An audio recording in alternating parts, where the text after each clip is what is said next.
DJ Chuck T. Down south slanging. I'm the King DJ Chuck T, man. Came into the game to change it, and I'm changing the game every day, man. I mean, y'all see the awards behind me. You know what I'm saying? I even got awards named after me. You know what I'm saying? Like this may not be a big notable magazine or a big notable publication, but Get a Magazine is from out of Florida. You know what I'm saying? And shit. That right there show you, man, like I'm breaking barriers, you know, regional barriers, you know.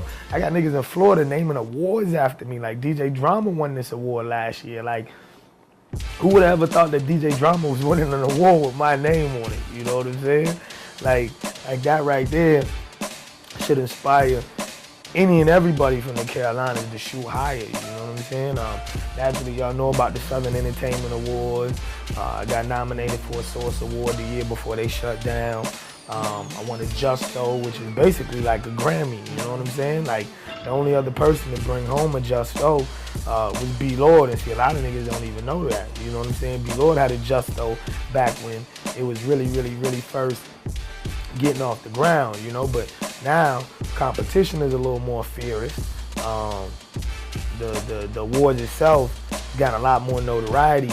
So, you know, for me, to even be nominated, you know, was a blessing. But then on top of that, you know, for me to really continue to carry the torch, you know, for the Carolinas, for something that big was even more, you know what I'm saying, of a blessing and even more of an accomplishment, you know. Just based on the simple fact, I'm competing with niggas from markets that are like 8 times the size of Charleston, where I'm from, you know, and 20 to 30 times the size of the Carolinas if you put them together. I mean, as far as your market, you know, really I took my market beyond being my hometown. You know, your market is the area of people you're trying to reach with whatever you're trying to do. If you're trying to sell clothes, you know, it's the demographic that you're trying to reach. And when I say demographic, I mean it's the age group, the cultural group, or whoever you're trying to reach and whoever you're trying to appeal to. You know, with music, you got gangster rap. You know, naturally you're appealing to the niggas in the hood. You know, you got the backpack rap. Naturally, you're appealing to niggas, you know, who are in college, you know, or niggas, you know, came up in the suburbs and so forth. You know, your market is really whatever you choose for it to be, man. And basically, it's the area where you grind the hardest at. And what like I said, like, I broke down different barriers and traveled outside of my market. Like, one thing I learned from doing the mixtape thing was that, you know, when you a pioneer, like, you really have to chop down trees. See, a lot of people, they don't know because they not pioneers. They doing something that somebody has done before. When it comes to Charleston music, like, I'm a pioneer. You know what I'm saying? Like, I was one of the first people to put out a rap album in the city of Charleston. You know what I'm saying? The PCP album, 843 Ballers, we sold, what, 4,500 units of that. You know what I'm saying? We were one of the first rappers to actually put out a professionally packaged album, barcoded, shrink wrap, actually move units. You know what I'm saying? So, I mean, it's bigger than DJ Chuck T back then. People knew me as Priest. I was fresh out of high school. I was like, you know, 18, 19, rapping, you know what I'm saying? And just the name of my company alone says it all, Port City Productions. You know, like, we were one of the first people to represent the Port City. You know, and then from there, the mixtape game, I mean, like, who was doing mixtapes before me? You know what I mean? You had people playing with it, you know, people doing a little something here, a little something there, just a little something, you know, get some quick cash, but nobody went as hard as I did, you know what I'm saying?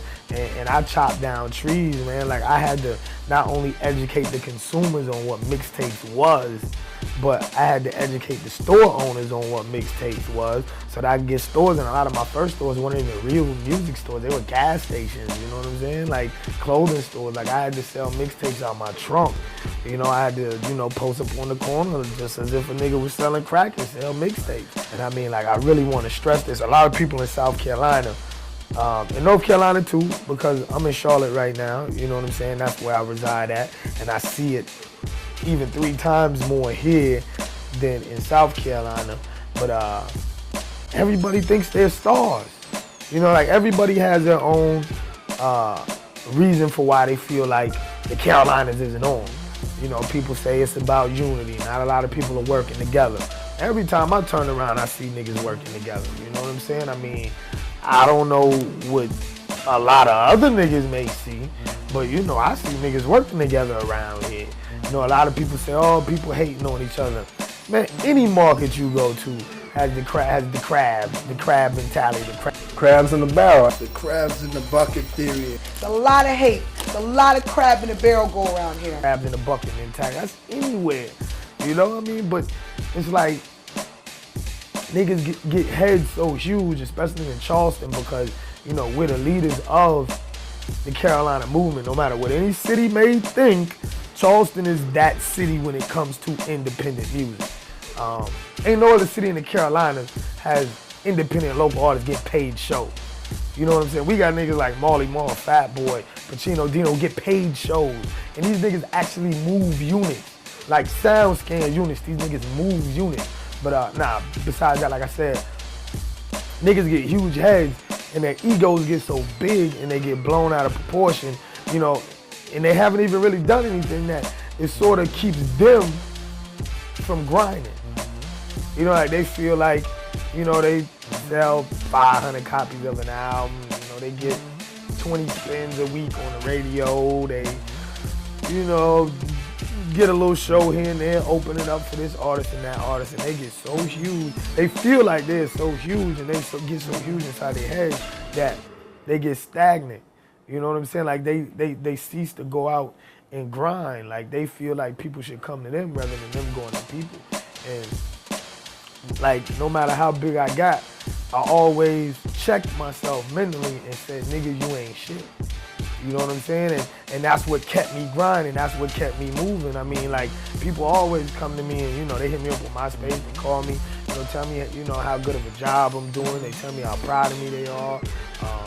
You know, they tell me, yo, Chuck, you that nigga when it comes to mixtapes. Fuck what any other DJ say, you know, this, that, and the third. But at the end of the day, I don't let none of that get to me, because at the end of the day, like, I'm not a fucking millionaire. You know, like my goal is to be the Russell Simmons of this shit, and I'm nowhere near Russell Simmons.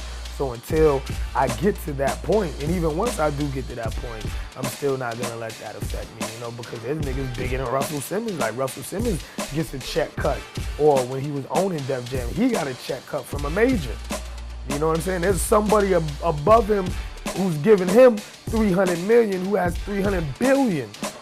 You know what I'm saying? Like, I want to be the nigga who has the 300 billion, you know? But I never let it get to me, and I think that that's the main reason why Carolina artists aren't on, because, you know, our egos are huge, you know what I'm saying? Like we're just as talented as anybody else. We make music that's just as good as anybody else. We work just as hard as anybody else, but we stop once we get to local superstardom rather than taking it to the next level. DJ Chuck T. Down south slanging.